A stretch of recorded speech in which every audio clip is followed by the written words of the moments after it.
In 2021, I had gotten a text, so at the height of quarantine, I got a text from one of my friends who I used to be very close with, but he ended up ostracizing himself from everybody around us, as a lot of people did. And I only had my permit at the time, still got in my car, rushed out of my house, and basically flew across my mile-long town because the text I had gotten terrified me to the point where it didn't matter who was around me, if I got pulled over, anything.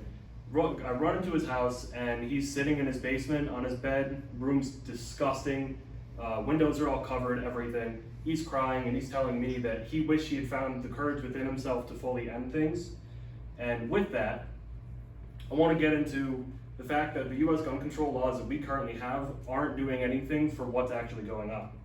I'm incredible to talk about this because I've done a lot of research on it, and I'm going to talk about the problem, what causes it.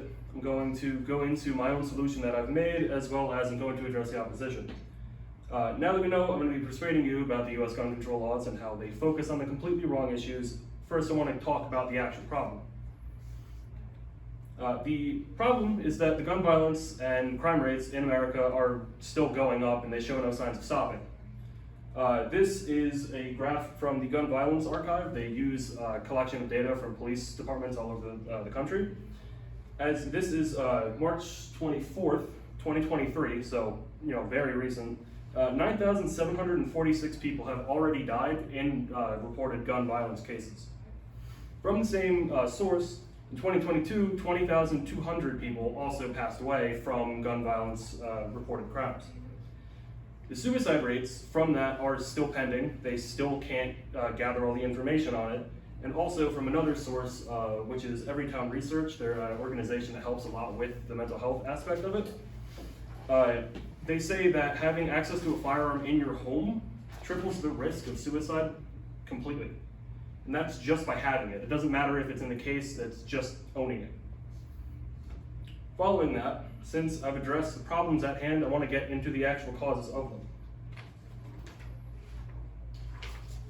One big problem with it is that the laws that they are pushing, like the ones that came out with the Las Vegas shooting in 2017, is that it's going for the wrong actual tools that are being used. They push for rifles a lot more than actual pistols and smaller like submachine guns, and as well as attachments for rifles. In 2020, this is from John Bramlage. He's associate director of a research team called Pew Research. 59% of the 13,620 US gun murders and manslaughters of 2020, so 59% of them were done with handguns. It wasn't rifles because you can fit a pistol in your pocket, in your boot, anything. It's easier to conceal, easier to hide. Another massive problem, and a cause, is that 54% of all gun-related deaths in the US, this is from 2020, were all suicides.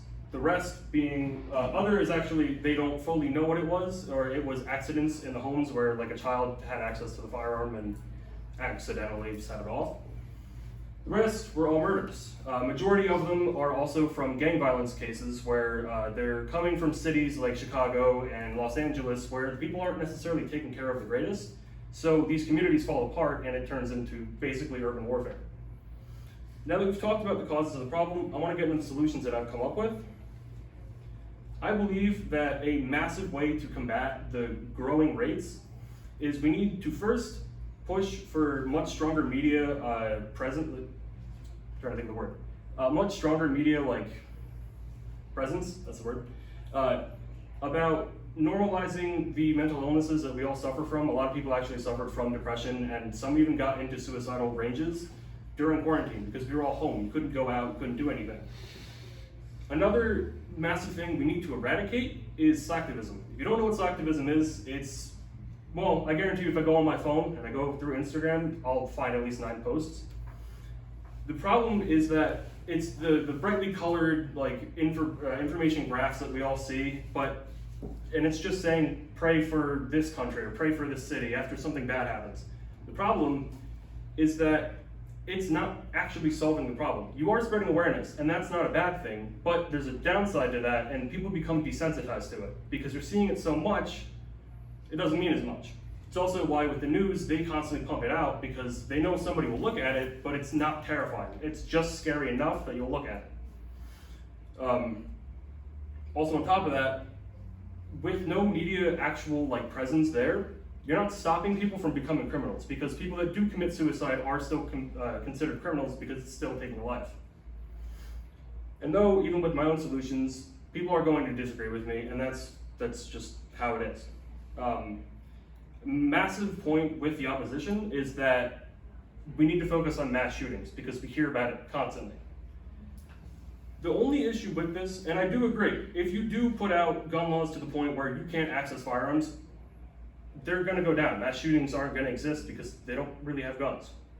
The problem is that most of the numbers we're reading about the gun violence that's going on in America, only 1%, and this is straight from the CDP, only 1% is actual mass shootings. Behind me is a graph of everything that happened so far. It's not much compared to the 9,000 deaths that were up here previously. And I hope that I've helped address the opposition and people that might not agree that my solution will fix everything. I'm going to conclude. So I've gone over the problem of the rising crime rates and actual killings. I've gone over the causes, which are the laws focusing on the wrong aspects of it. I've given you my solution and addressed opposition. I would also like to take this time to apologize to you because I lied. It wasn't a friend that I rushed over to. I didn't do any of that. It was me. I was sitting in my house. My mom had cancer at the time. My grandmother was in a mental hospital. And I was losing it. And I don't want pity points for any of this. I'm perfectly fine. I'm here before you and I'm talking about it. But what I do want you to do is just ask people how they're doing. Any little thing helps. It doesn't matter what it is. All you need to do is just ask somebody what's going on. It doesn't matter if you know them. You can only know their first name. Something helps.